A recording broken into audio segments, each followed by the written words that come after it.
All right, let's dive into this really incredible story from the old Persian city of Karim.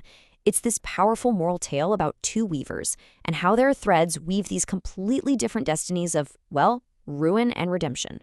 So at the very heart of our story, you've got two men. They live in the same city, but they're worlds apart. First, there's Bilal. He's a young weaver, doesn't have much money, but he's got this divine skill he inherited from his father. He works on a simple wooden loom. It was his dad's last gift, and creates fabrics that are just, wow, they're like poetry. And then you have Hamid. He's the royal weaver. Super wealthy, arrogant, owns big factories, but his heart is just eaten up by jealousy for Bilal's raw talent. And this is where their two separate lives are just set on a collision course. The Sultan announces this huge competition. Whoever can weave the most magnificent dress for the princess's wedding wins. And the prize? The title of new royal weaver and a fortune in gold. A pretty big deal. Now, Hamid is feeling pretty good about his chances. I mean, he's got all the money, all the expensive materials. But then he finds out that Bilal, with his simple threads and that incredible skill, is also in the running. And Hamid is terrified. He knows, deep down, that Bilal's talent is something his money just can't buy. So he decides he can't win fairly and starts to hatch this really dark, destructive plan. So in the middle of the night, Hamid's men sneak into Bilal's tiny hut. And with axes, they shatter his loom, the very soul of his craft, his only way to make a living. They don't just break a piece of wood. They destroy his hope of winning, leaving him with absolutely nothing but a pile of splinters. But here's where the story takes a turn you might not expect. Because even in this moment of just total despair, with his world completely falling apart, Bilal's true character, it really shines through. And it sets off this chain of events that is nothing short of miraculous. He's wandering in the forest, completely heartbroken, right? But he actually stops, pauses his own grief to save this tiny insect that's struggling in a thorn bush. Think about that. It's this small act of pure compassion, even when he has every reason to only think about himself. Well, that kindness summons Jinnat, a mystical Jinnzadi who was trapped as that insect. And as a thank you, she takes the broken pieces of his old loom and transforms them into a divine one, made of shimmering gold and silver. But this gift, it comes with some serious strings attached. Jinnat tells him this is no ordinary tool. It's a sacred trust. She says whatever you create from this point on has to be an extension of your soul. It can't just be woven with thread. It has to be woven with your honesty and your faith. So fast forward to the competition, and the difference between these two is just stark. Hamid presents his dress, and it's so heavy with gold and diamonds, it literally takes 4 servants to carry it.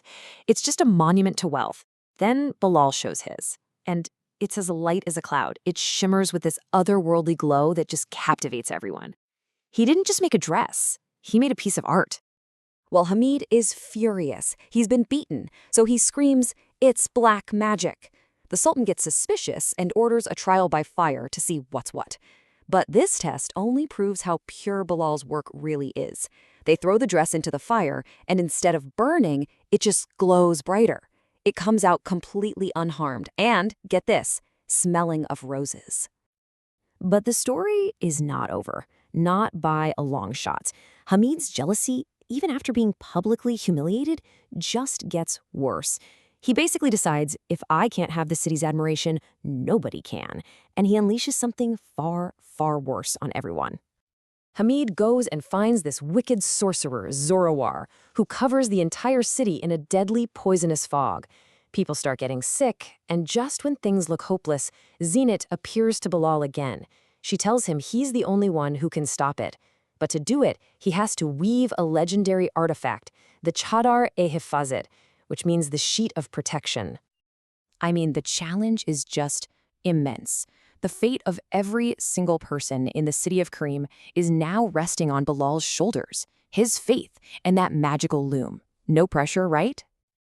Jinnat makes it crystal clear that this is the ultimate test. This isn't just about skill anymore. He has to pour every single ounce of his spiritual light, his faith, his very essence into the threads of this weaving. And here is the climax of his trial. Zorawar is just bombarding his house with dark magic, but Bilal keeps weaving, protected by a shield of light from Jinnat. The The threads are so charged they burn his hands, his fingers bleed, but he keeps going.